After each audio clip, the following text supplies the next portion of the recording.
Hello everyone. इसके पहले वाले वीडियो में ऑलरेडी हम लोग एक क्वेश्चन देख चुके हैं based on rule of inference. आज हम लोग एक और क्वेश्चन देख लेते हैं। आगे भी एक आध दो क्वेश्चंस और देख लेंगे और आई थिंक इतने में आप लोग को क्लियर हो जाना चाहिए ये टॉपिक। तो इसमें सबसे पहले हमें रूल ऑफ इन्फ्लुएंस पता होना चाहिए, जिसमें से मैंने ऑलरेडी 6 या 7 रूल ऑफ इन्फ्लुएंस आप लोगों को बता दिया है। उसमें से सबसे इम्पॉर्टेंट है modus ponens, modus tollens, syllogism, hypothesis और डिस्ट्रक्टिव। ये 4-5 तो याद ही होने चाहिए, क्योंकि इनके बिना कोई भी क्वेश्चन सॉल्व नहीं हो सकता। बाकी 2 भी इम्पॉर्टेंट हैं, बट रेयर केस में कभी कभी उससे मिक्स करके क्वेश्चन पूछे जाते हैं। तो आज हम इसको सॉल्व कर लेते हैं। If I get the job and work hard then I will be get promoted. तो इफ़ एंड देन, सबसे पहले हमें ये पता होना चाहिए जब भी इफ़ देन लगता है इसका मतलब इस इधर का स्टेटमेंट P, इधर का स्टेटमेंट Q होगा। बट यहाँ पे एक चीज़ और ध्यान देना है, बीच में एक कंजंक्शन यूज हुआ है, यानी कि एक यहाँ पे यूज हुआ है कंजंक्शन जिसको हम डिनोट करते हैं एंड से। If I get the job, यानी अगर ये P ले लेते हैं, and work hard Q, then I will get promoted, यानी ये क्या हो गया, P और Q एम्प्लॉय R। तो यहाँ पे हो गया पहला equation, P and Q employ R। And next, if I get promoted then I will be happy. तो यहाँ पे आई गेट प्रमोटेड ऑलरेडी हम लोगों ने लिया है, तो ये क्या हो गया R। Then I will be happy, क्या आई विल बी हैप्पी ऊपर वाले स्टेटमेंट में है? कहीं नहीं है, तो ये हो गया S। If I get promoted then I will be happy, यानी R एम्प्लॉय S। ये हो गया नेक्स्ट इक्वेशन, ये फर्स्ट एंड ये सेकंड।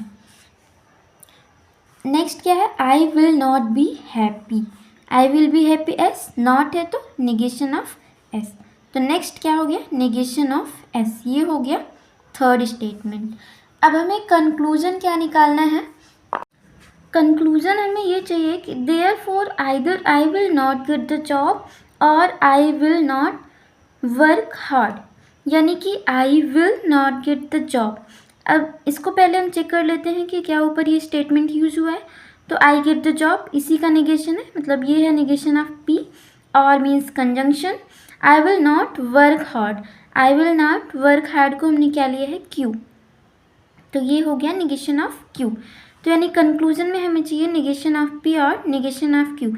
कंक्लूजन क्या होता है, ऊपर जो स्टेटमेंट गिवन होते हैं यानी इनका यूज़ करके हमें ये लाना होता है। तो अब हम इसको सॉल्व कर लेते हैं। तो सबसे पहले according to hypothetic syllogism, according to hypothetic syllogism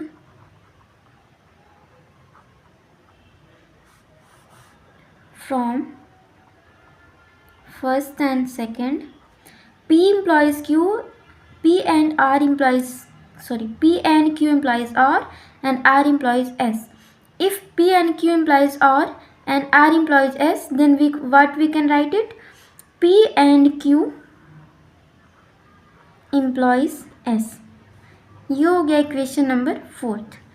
अब from equation number 4 and thirds, तो थर्ड और फोर्थ से हम इसको सॉल्व कर लेते हैं। ये है P and Q employs S and negation of S। According to modus Tollens,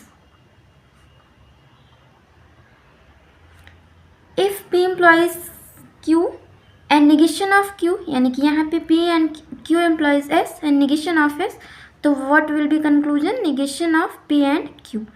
तो ये हो गया आंसर। अब ये कंक्लूजन से कैसे मैच कर रहा है, क्योंकि कंक्लूजन तो हमें ये चाहिए, आप लोग को ये पता होना चाहिए कि अगर हम निगेशन को अंदर ले जाएंगे तो निगेशन ऑफ P और निगेशन ऑफ Q ये हो जाता है। तो आंसर हो जाएगा निगेशन ऑफ P और निगेशन ऑफ Q, जो कि हमारा कंक्लूजन है। तो ये हो गया सॉल्व। आज के लिए इतना ही, थैंक यू।